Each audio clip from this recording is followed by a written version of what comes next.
반갑습니다, 여러분.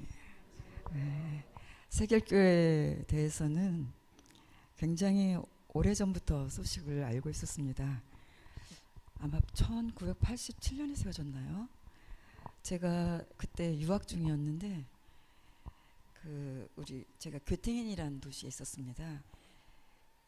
이삼열 박사님이 세결교회 얘기를 했어요. 새롭게 해보겠다. 두 가지 특징이 있다. 교회당을 세우지 않겠다. 목회자를 세우지 않겠다. 그래서 평신도 교회로 시작한 것으로 압니다. 굉장히 궁금했어요.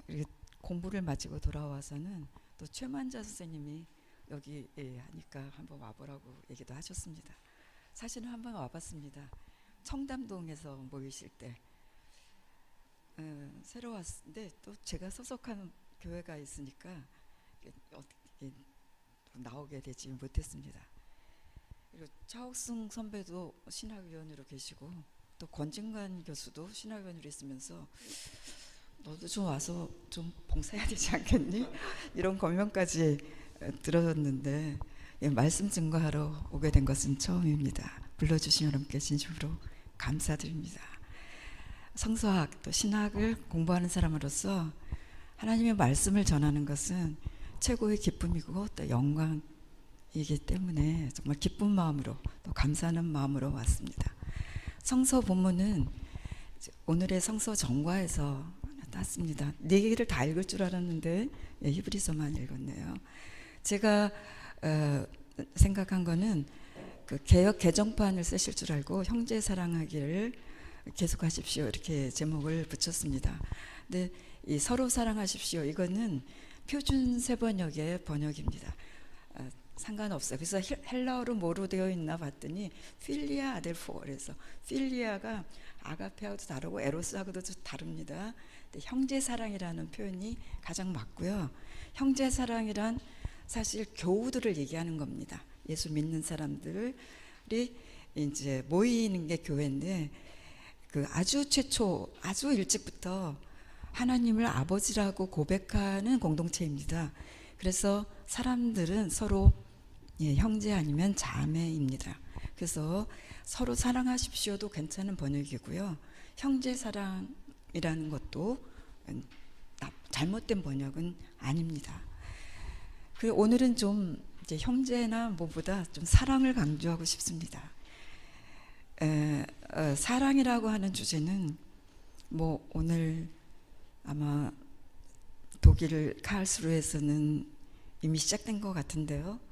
그 그리스도의 사랑이 여러분을 무슨 화해와 일치로 부르신다 이런 제목으로 모이는데요. 저희 사랑을 오늘 언젠가는 이런 생각도 해봤어요. 사랑의 전도사가 되자. 나는 입을 열면 말하면 사랑만 말할 거야. 이런 생각도 해봤습니다. 그만큼 사랑이라고 하는 것은 성서의 주제입니다. 예수님도 구약의 그 모든 계명을 다 모아서 가장 중요한 것이 뭐냐고 말했을 때 하나님 사랑과 이웃 사랑을 얘기했고요. 그거를 한마디로 하면 그냥 사랑입니다. 원수까지도 사랑하라고 하셨고요. 또 예수님뿐만 아니라 바울도 그가 보낸 편지에서 보면 교인들 간에 서로 사랑하라는 권면을 거의 뭐 모든 편지에 다 하고 있습니다. 여러분이 잘 아는 고린도전서 13장 13절 외우시죠? 그런즉 믿음, 소망, 사랑 뭐 항상 있을 것인데 이 세 가지는 항상 있을 것인데 그 중에 제일은 사랑이라. 왜 그 중에 제일이 사랑이냐? 이런 논문까지 썼어요, 제가. 그래서 저는 그래서 오늘 히브리서에서 서로 사랑하시오 아니면 형제를 사랑하기를 계속하십시오 하는 권면은 신약 성서 정신에 일치한다고 보고요. 뭐 아낌없이 사랑하라고 여러분에게 권면하고 싶습니다. 그리고 형제 사랑, 서로 사랑하는 것은 교우 간에이고요. 그 이어서 나오는 말씀이 손님 대접하기를 잊지 말라 이런 권면입니다. 손님이라고 하는 것은 그 초기 교회를 생각하면요, 이렇게 생각하시면 돼요. 오늘 저도 손님같이 왔죠. 제가 여러분 저를 잘 대접해 주십시오. 이런 의도가 좀 있습니다. 근데 이제 초기 교회를 생각하면 이래요. 형제, 자매는 교인들이고요. 매일 만나는, 우리는 일주일에 한 번 만나나요? 일주일에 두세 번 보시죠. 초기 교회는 매일 만났습니다. 형제 자매니까 어떻게 하겠어요? 가족 공동체입니다. 하나님을 아버지로 하는 성가족 공동체예요. 가족이라고 하는 것은 먹어야 가족입니다. 한솥밥 먹는 식구들. 그래서 매일 모였다고 해요. 손님은 뭐냐면요, 이게 거주민이 아닌 어디에 사는지 알 수 없으나 우리 교회 온 사람을 얘기를 해요. 그게 아마 바울 시절에도 많았고 그 이후에 이 히브리서가 쓰여질 때는 한 80년경으로 보는데요. 80년경에 쓰여진 문서가 마태복음 같은 겁니다. 그리고 디다해서라고도 혹시 들어보셨는지 모르겠어요. 12사도의 가르침이라는 문서가 있는데 거기도 보면은 이렇게 떠돌아다니면서 복음을 전하는 사람이 많았던 것 같아요. 뭐 너희는 가서 모든 백성을 제자로 삼아 나를 가르침을 전하라, 이런 게 있기 때문에 많은 사람들이 전하러 다녔던 것 같습니다. 이러한 사람들을 독일의 그 유명한 교수 타이슨이라는 분이 반더 카리스마티커 이렇게 했습니다. 돌아다니면서 기적을 행하고 복음을 전하는 사람을 얘기합니다. 이런 사람들을 손님이라고 했던 것 같아요. 그런데 이제 디닥에서 보면은 그런 사람들이 왔을 때 한 달 이상 머물게 하지 마라. 비용이 많이 들었겠죠. 먹이고 재우고 이랬으니까. 그런데 만약에 한 달 이상 머물고자 하면 그거는 가짜 예언자니라, 이렇게 얘기를 했어요. 그렇게 많은 사람들이 복음 전한다고 다니는 사람들이 많았던 것 같고요. 여기에는 그런 경계심이 없는 거 보니까 아직 그 디다에서 같은 문제는 없었던 공동체였던 것 같습니다. 그래서 이 손님 대접을 잘 하라라고 이제 하는데 그 다음 얘기를 보니까 요런 표현도 있죠. 그 부지불식간에, 그러니까 자기도 모르는 사이에 천사를 대접한 이가 있느니라, 이런 표현이 나와요. 아브라함이 생각납니다. 세 사람 무조건 와라, 응, 들어와라. 왜 길 가는 사람을 두렵겠어요? 자기 집을 떠나면 어디 머물 곳이 없을 거라는 걸 예측하기 때문에 머물라고 하는, 이렇게 하고 손님을 대접하다 보니까 그 손님이 사실은 천사였죠. 예. 손님을 대접, 손님 접대, 뭐 이런 표현들이 참 아름다운 표현인데요. 언제부턴가 신학자들이 접대니 대접이니 이런 말을 안 쓰고 환대라는 말을 쓰더라고요. 그게 아마 정치적으로 요새도 뭐냐 나오는데 향응접대 이래서 굉장히 나쁜 표현으로 사용돼서 그런가 이런 생각도 해봤는데, 어떤 학자가 철학자인데요. 그분의 책이 우리나라에 굉장히 많이 번역이 됐습니다. 데리다라는 프랑스 철학자예요. 그분이 쓴 책을 환대에 대하여 뭐 이런 책이 하나 있어요. 그래서 그 표현을 이제 많이 신학자들도, 왜냐하면 이분이 해체주의 철학자인데 해체주의와 신학과 관련된 책도 몇 권 썼어요. 그걸 보면서 신학자들이 이 학자한테 관심을 가지면서 이제 접대라는 말보다 환대가 더 멋있게 여겨지는지 이제 환대라는 말도 했습니다. 좋죠. 이것도 환영하여 대접한다 이런 표현도 괜찮은 것 같습니다. 이렇게 하다 보면 천사를 대접할 수도 있느니라. 내가 잘 모르기 때문에 우리는 모르는 사람을 경계합니다. 뉴집 자제, 아니면 어느 대학 출신, 누구의 선배, 누구의 후배, 이렇게 아름아름해서 알아야 안심이죠. 정말 모르면 경계심이 생기는 게 인간의 본성입니다. 근데 이거를 넘어서게 하는 게 저는 하나님의 사랑이고 예수 그리스도의 사랑이라고 생각합니다.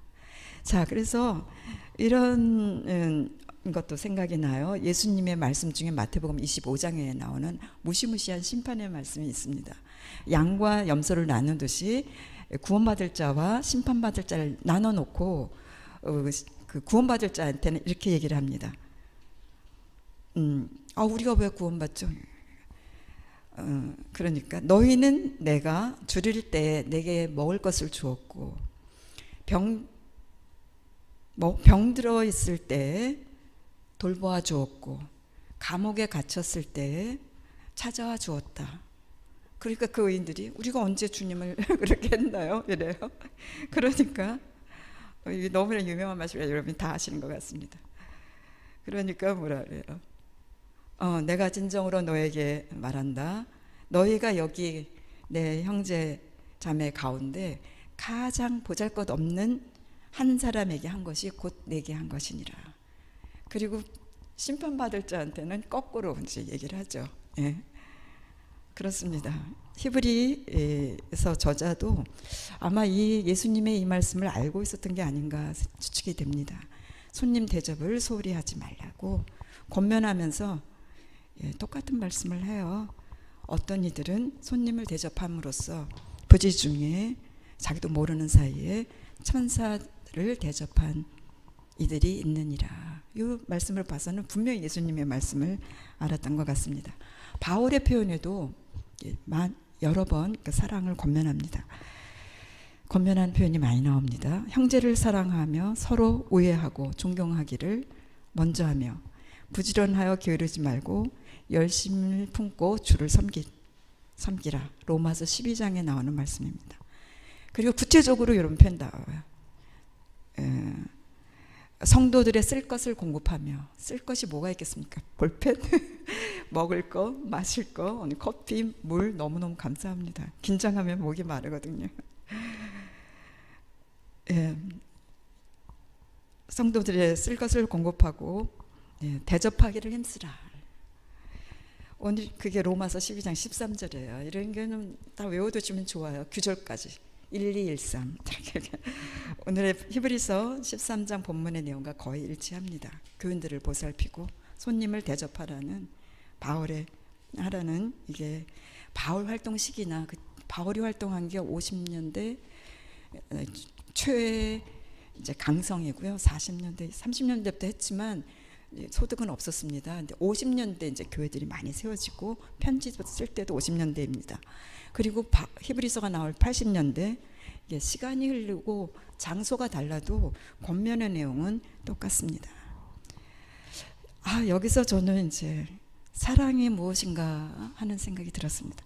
사랑은 보살핌, 먹을 것을 제공해주고 목마른 사람인데 마실 것을 주고 잘 곳이 없는 손님에게는 잘 곳을 제공하고 이런 보살핌이라는 생각이 들었고요. 두 번째로 사랑은 그 로마서 12장 15절 1, 2로 이렇게 딱 외우세요. 이거 너무 좋은 말씀입니다. 즐거워하는 사람과 함께 즐거워하고 뭐가 나와요? 그 다음에는 슬퍼하는 자와 함께 슬퍼하라가 아니에요. 그 다음에는 우는 자와 함께 울라 이렇게 나와요. 그래서 저는 우리들 막 헷갈렸는데 그럼 앞에 웃는 자와 함께 웃고 우는 자와 함께 울라 이게 더 맞잖아요. 그래서 외우기가 쉽지는 않습니다. 즐거워하는 자와 함께 즐거워하고 우는 자와 함께 울라. 이게 뭐겠습니까? 우리 현대말로 바로 공감 능력입니다. 저는 사랑은 공감 능력이라고 생각을 해요. 이게 쉬울 것 같아서 쉽지가 않습니다. 특별히 우리 예수 믿는 사람은 거룩한 자다, 세상과 선을 그었다 이러면서 이런 오만에 빠지기가 쉬워요. 누군가 병들었을 때 얼마나 힘들까. 겉으로는 이렇게 표현해도 속으로는 어때요? 네가 뭔가 잘못 살아도 잘못 살았지 괜히 병드냐? 예수 잘 믿고 건강관리 잘하고 남한테 베풀 거 잘하면 하나님이 축복을 내려서 절대 아프지 않아 이렇게 생각하는 말하는 사람도 있습니다. 들어본 적도 있어요. 그리고 병든 사람을 보고 그래. 불쌍히 여기소서 막 이러고 살다 보면요 병들 수도 있어요. 저같이 관리 수십 년 잘하고 늘 영적으로 하나님 눈만 뜨면 성경 읽고 영적으로 또 음악으로 내 정서 관리도 하고 이렇게 살아도 병 걸릴 수가 있습니다. 과로하고 스트레스가 많고 내가 아무리 조심해도 이 사회가 너무 스트레스를 주고요. 음식도 더러운 게 많고요. 공기도 더럽고 해서 아무리 관리를 한다 해도 이 서울이란 도시에 살면 병들기가 너나 할 것 없이 쉽고요. 그냥 암에 다 노출되어 있다고 생각하시면 돼요.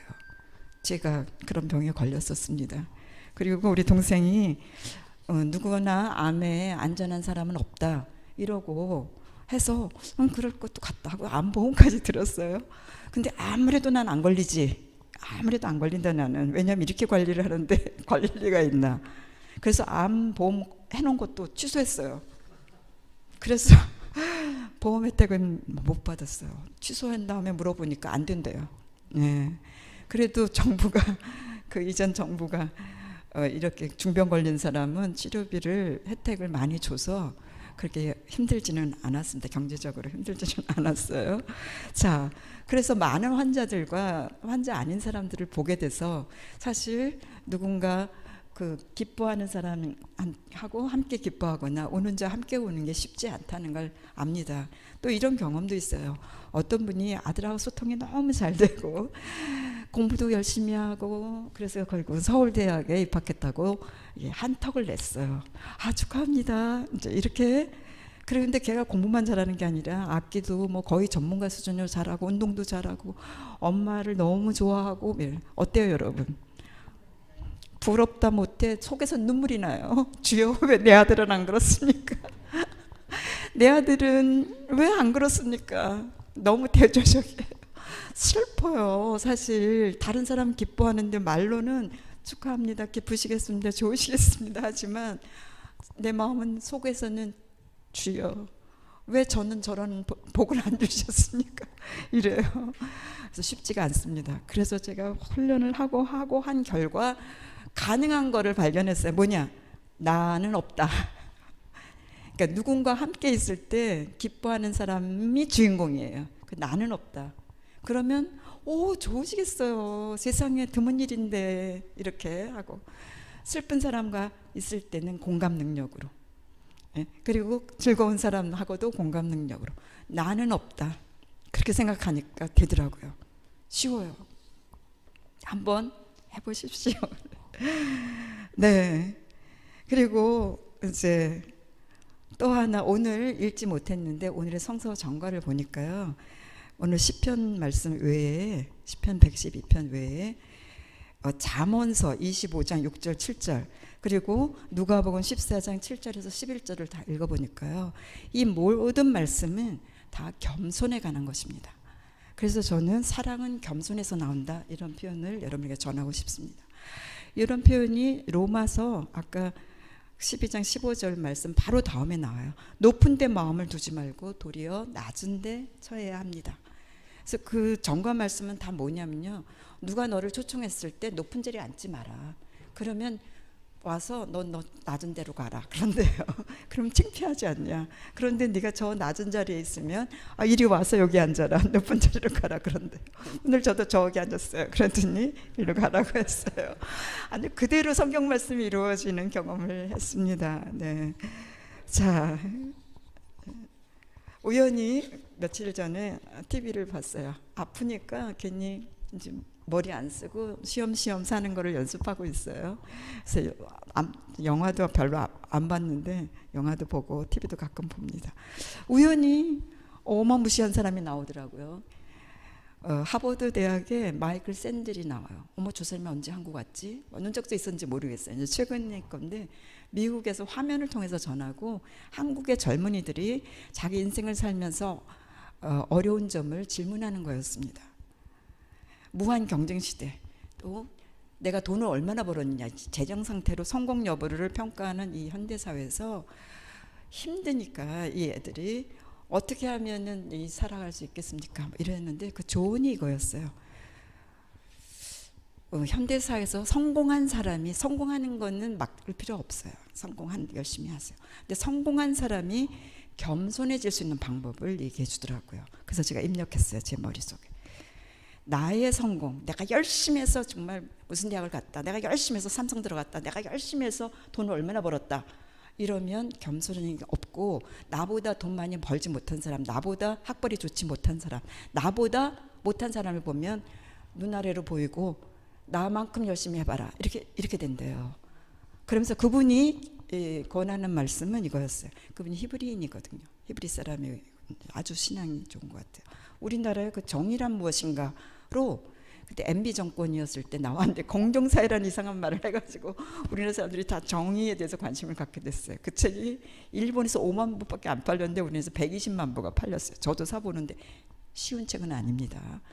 그리고 나서 또 무슨 책을 또 번역이 됐냐면은 돈으로 살 수 없는 것들, 이런 책도 쓰셨어요.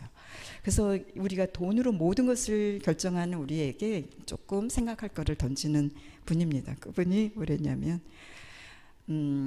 겸손해지는 방법. 내가 성공한 것은 남보다 조금 운이 좋았을 뿐이다. 이렇게. 그리고 언제 이 성공이 떨어질지 모르는 거죠. 항상 겸손하는 태도를 갖는 거가 좋다, 필요하다 하고 젊은이들에게 권면을 했습니다. 그래서 겸손, 사랑을 하려면 겸손이 없으면 힘들 것 같아요. 그래서 말씀을 드렸습니다. 마무리하겠습니다. 20분에서 25분으로 저한테 주셔서. 네, 제가 이런 거 안 하는데요. 이번엔 이상하게 이렇게 나오네요. 첫 번째, 그리스도인들은 서로 사랑해야 합니다. 사랑은 기독교의 기본 정신이기 때문입니다. 사랑은 생명 살림입니다. 나그네를 환대하고 대접하라는 말씀입니다. 세 번째, 사랑은 공감 능력입니다. 기뻐하는 자 함께 기뻐하고 우는 자 함께 우는 것입니다. 네 번째, 이 사랑은 겸손에서 나옵니다. 요약했고요. 못한 말씀 하나를 더 첨가하고 싶습니다. 그리스도인들에게 사랑이란 타인에 대한 호감과 같은 감정이 아니라, 누구 끌린다, 괜히 저 사람이랑 통할 것 같다, 뭐 이런 감정이 아니라 수행 과제라고 여러분에게 말씀드리고 싶습니다. 예전에 어떤 종교학자가 저한테 이런 말씀을 하더라고요. 힌두교, 불교, 카톨릭까지 모두 수행이라는 종교적 행위가 없는데 개신교에는 수행이 없어서 조금 유감이다, 이런 표현을 하더라고요. 그 이후에 늘 생각했습니다. 우리 그리스도인들에게 수행이 뭐 사랑이라고 하는 게 남녀간에 느끼는 감정 아니고 호감도 아니고요.